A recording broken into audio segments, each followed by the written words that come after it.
13 तारखेला निवडणूक झाल्या 14 तारखेला टाइम्स ऑफ इंडियामध्ये माहीममध्ये मतदारांची चाचणी घेण्यात आली की तुम्ही कोणाला मतं दिली, तुम्ही कोणाला मतं दिली.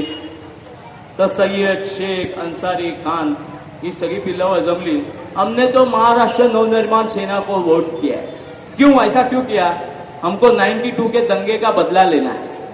म्हणजे 92च्या दंगलींचा बदला घेण्यासाठी आमचीच लोक आमचे गळे कापणार काय? आणि आमच्या लोकांना म्हणजे विचार करा, 92च्या दंगलींचा बदला घेण्यासाठी आपल्यात पडलेल्या दुहीला, आपल्यात पडलेल्या फुटीला कशी मतदान करून त्यांनी बरोबर साथ दिली. कारण हा फुटलेली पिल्लावळ पुन्हा भगव्याच्या लाटेमध्ये जाऊ नये, विभक्त राहावी आणि हिंदूंचं अस्तित्व नष्ट व्हावं आणि आमच्या अल्पसंख्याकांच्या मतांना वजन यावं म्हणून 13 तारखेची निवडणुकीनंतर 14 तारखेचा टाइम्स ऑफ इंडिया वाचा. 13 तारखेला संध्याकाळी पर्यवेक्षण झालं आणि त्याच्यात त्यांनी स्पष्ट सांगितलं की 92च्या दंगलींचा बदला घ्यायचा. विचार करा, 92च्या दंगलींचा बदला घेण्यासाठी त्यांनी आमच्या हिंदूंमध्ये पडलेल्या फुटीचा फायदा घेतलाय. दुसरा एक किस्सा सांगतो. हे नकली हृदय सम्राट महाराष्ट्राच्या दौऱ्यावर होते आणि महाराष्ट्राच्या दौऱ्यावर असताना इगतपुरीमध्ये ते गेले. इगतपुरीमध्ये गेल्यानंतर तिथे असं जाणवलं की तिकडच्या सगळ्या मौलवींनी यांना 19 तलवारी भेट दिल्या आणि त्यांना सांगितलं की तुम्ही कलियुगातले श्रीकृष्ण व्हा, आम्ही कलियुगातले अर्जुन होतो. बघा, द्वापर युगातला कृष्ण आणि द्वापर युगातला अर्जुन वेगळे आहेत. कलियुगातला श्रीकृष्ण हा कलियुगातला नकली श्रीकृष्ण.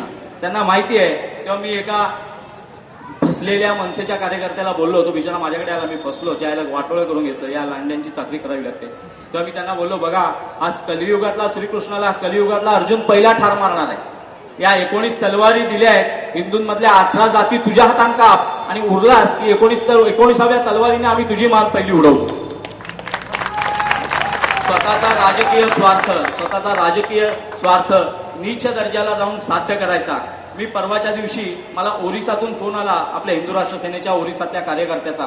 त्यांनी मला सांगितलं की धनंजय भाई आप टीवी देख रहे हैं क्या, आपके यहाँ दूरदर्शन उड़िया लगता है क्या?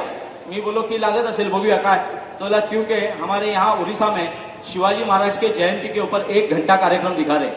ओरिसामध्ये ओरिसातल्या लोकांना कळतं की राष्ट्रभक्ती टेकवायची असेल, राष्ट्रभक्ती जगवायची असेल, राष्ट्रभक्ती पेटवायची असेल तर शिवाजी शिवाय दुसरं औषध नाही.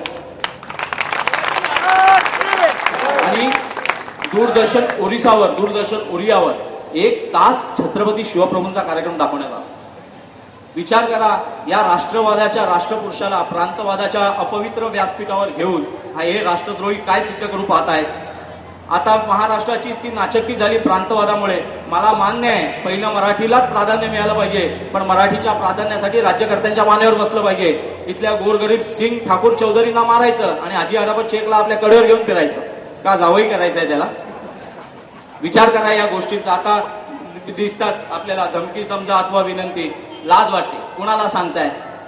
मी बघितलं मनसेच्या आंदोलनामध्ये सगळ्यात जास्त मुसलमान मनसेचे झेंडे घेऊन उतरले होते आणि ते सर्व हिंदू भैया. राम दिसला, श्रीकृष्ण दिसला, गणपती दिसला की गाडी फोडायची, की रिक्षा फोडायची, टॅक्सी फोडायची आणि एखादा 786 दिसलं, माझा GHB दिसलं की ती टॅक्सी सोडून द्यायची.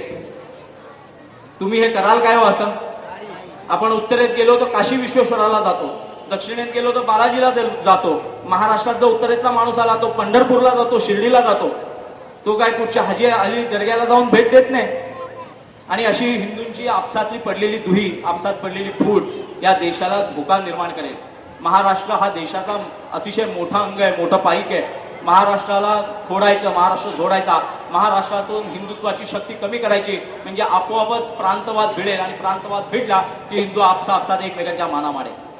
असं अपवित्र कार्य आपल्या हातून होणार नाही. आज शिवाय मला इतकं बरं वाटलं, माझ्या मनामध्ये एक काव्य होतं की कित्येक झाले आणि होतील राजे असंख्य जगती, परीन शिवबा समान होईल या अवनीवरती राजे छत्रपती. असे अनेक राजे झाले असतील, अनेक राजे रजवाडे झाले असतील. राजपूत मुसलमानांच्या दरबारात मुजरे मारायचे आणि स्वतःच्या संस्थानात स्वतःला महाराज म्हणून घ्यायचे. महाराज कोण असतो? जो राजाधिराज असतो तो महाराज असतो. मुसलमानांना आपल्या बायका देणारे राजे महाराज नसतात, ते गुलाम असतात, चाकर असतात. जोधाबाईला अकबराकडे देऊन आपलं संस्थान टिकवणारे लाचार, नालायक या महाराष्ट्रात झाले नाहीत आणि हा महाराष्ट्र कायम दिल्लीच्या संरक्षणासाठी धावलाय. पानिपतवर जेव्हा अब्दालीचं संकट आलं तेव्हा इथून हजारो मराठे गेले. मराठा म्हणजे कोण? मराठा म्हणजे 96 कोळी पंचकोळी असा काय नव्हे. मराठा म्हणजे जात नाहीये, मराठा म्हणजे पराक्रम आहे, मराठा म्हणजे पुरुषार्थ आहे. मराठा म्हणजे काय आहे? मराठा ही कुठची वर्णाची जात नाही, जातीची ओळख नाही. मराठा ही प्रवृत्ती आहे. उत्तर भारतात कुठेही महाराष्ट्राचा माणूस गेला, कुठच्याही जातीच्या कुठच्याही वर्णाचा तरी मराठा म्हणून ओळखला जातो. आणि आज त्या मराठ्यांच्या पराक्रमाला कलुषित करण्यासाठी षडयंत्रपूर्वक एखाद्या विदेशी षडयंत्रानुसार इथे नकली हृदय सम्राट उभे केले जात आहेत आणि राष्ट्राला फोडण्यात येते. आज देशाची परिस्थिती इतकी भयानक आहे की अफजल खान वधाचे देखावे दाखवण्यावर बंदी येते. आणि जाणून बुजून या वरळीतल्या सर्वात माझ्या लाडक्या कार्यकर्त्याने नागेश मडवीने आज अफजल खान जो 10 वेळा इथे मारलाय त्या नागेश मडवीचे फार कौतुक केलं पाहिजे. या अफजल खानाच्या आईला घोडा लागलाच पाहिजे. अफजल खान आणि अफजल खानाचे सत्तेत बसलेले बाप, अफजल खानाची अनौरस औलाद. आज अफजल खानाची 350 वर्षापूर्वी त्याच्या 60 रखेली होत्या, 60 बायका होत्या. त्या 60 बायकांपासून जन्माला आलेले आजचे राज्यकर्ते अफजल खानापाशी आपले इमान गिरवी टाकले. छत्रपतींच्या महाराष्ट्रात, छत्रपतींच्या पवित्र भूमीमध्ये छत्रपतींच्या देखाव्यांवर तुमचा बाप बंदी आणतो का बघूया. छत्रपतींच्या देखाव्यांवर बंदी आणणाऱ्यांची गय केली जाणार नाही. सत्तेत असू अथवा नसू राष्ट्रवाद जिवंत राहीलच. सत्ता हे हेतू नाही, सत्ता हे ध्येय नाही. अंतिम राजसत्ता, दिल्लीची राजसत्ता ही हिंदुत्वाची असली पाहिजे, हिंदू राष्ट्रवादाची झाली पाहिजे. बाबासाहेब आंबेडकरांनी धर्मनिरपेक्ष घटना निर्माण केली. धर्मनिरपेक्ष म्हणजे काय? कुठच्याही धर्माला न मानणारी, कुठच्याही धर्माला न पाळणारी, फक्त राज्य घटना हाच एकमेव धर्म मानणारी म्हणजे धर्मनिरपेक्ष. कुठच्याही धर्माचं अस्तित्व न मान्य करणारी, तुमचा धर्म तुमच्या घरात. आणि आम्ही ते अगदी राजखुशी मान्य केलं, कारण हो आमच्या देशाला अशीच घटना हवी होती. चातुर्वर्ण व्यवस्था नावाचा जो आम्हाला कर्करोग लागला होता, आमच्या हिंदूंमध्ये वर्णव्यवस्था जी निर्माण झाली होती, हिंदू उच्च अमुक नीच, ही खुळी वर्णव्यवस्था काढण्यासाठी, खुळी वर्णव्यवस्था जाळण्यासाठी बाबासाहेब आंबेडकरांचं रसायनच या देशाला तारू शकतं, या देशाला वाचवू शकतं. बाबासाहेबांनी जी राज्यघटना निर्माण केली ती राज्यघटना धर्मनिरपेक्ष होती. त्या धर्मनिरपेक्षतेचं राज्यघटनेचं अस्तित्व नष्ट करून इस्लामिक राष्ट्र निर्माण करण्यासाठी जे जिहादी इथे तत्पर आहेत, त्या जिहाद्यांचे लाड पुरवण्यासाठी भारत सरकारने मुस्लिमांना आरक्षण देण्याचं ठरवलंय. आंध्र प्रदेश सरकारने जो नालायकपणा केला होता मुस्लिमांना आरक्षण देण्याचा, तो उच्च न्यायालयाने, आंध्र प्रदेश उच्च न्यायालयाने नाकारलाय. बंगालमध्ये ते चालू झाले आणि आता भारत सरकार सच्चर समितीच्या माध्यमातून ज्या शिफारशी आल्या आहेत त्या शिफारशी भारतामध्ये लागू करते, महाराष्ट्रात लागू करू पाहते. महाराष्ट्रात त्या लागू केल्यावर काय होणार? प्रत्येक विद्यापीठात पहिला प्रवेश मुस्लिम विद्यार्थ्यांना दिला जाणार, गुण कमी असले तरी, गुणवत्ता कमी असली तरी. प्रत्येक नोकऱ्यांमध्ये, शासकीय नोकऱ्यांमध्ये पहिलं आरक्षण मुस्लिम विद्यार्थ्यांना दिलं जाणार.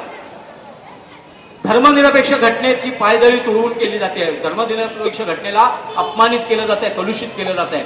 धर्मांतर मुस्लिमांचे लाड पुरवण्यासाठी आणि फुटलेल्या हिंदूंच्या फुटीचा फायदा घेण्यासाठी आणि पुढची 5 वर्ष राजसत्तेत बसण्यासाठी हे नालायक षडयंत्र केलं जात आहे. मगाशी सांगितलं पुण्यामध्ये विद्यापीठ उघडलं जात आहे, 400 कोटी रुपये आणि 500 एकर जागा. सीमेवर सैन्यात लढणाऱ्या सैनिकांना, त्यांच्या विधवांना, जे शहीद होतात, हुतात्मा होतात, त्यांच्या विधवांना वेळेवर पेन्शन द्यायला आमच्या सरकारकडे पैसा नाहीये. पण भारत सरकार, मनमोहन सिंग नावाच्या एका नकली सरदाराच्या सरकारने एक घोषणा केली आहे, आतंकवादी दिलासा पॅकेज. आतंकवादी दिलासा पॅकेज काय आहे? अतिशय मन लावून ऐका. मी हे प्रत्येक भाषणात सांगतो, हे सांगणं भाग आहे मला. तुम्हाला प्रत्येकाला कळलं पाहिजे. तुमच्या देशाचा घातपात केला जातोय, तुमच्या मागून तुमचा विश्वासघात केला जातोय. तुमच्या चुकलेल्या मतदानाच्या निर्णयामुळे हे देशद्रोही सत्तेत बसले आहेत आणि ते देशद्रोही हा देश धर्मांधाच्या हातात देत आहेत. तर भारत सरकारने एक नवीन आतंकवादी दिलासा पॅकेज नावाचं एक पॅकेज आणले. एल.के. नारायणन, भारताचे सुरक्षा सल्लागार, काश्मीरचा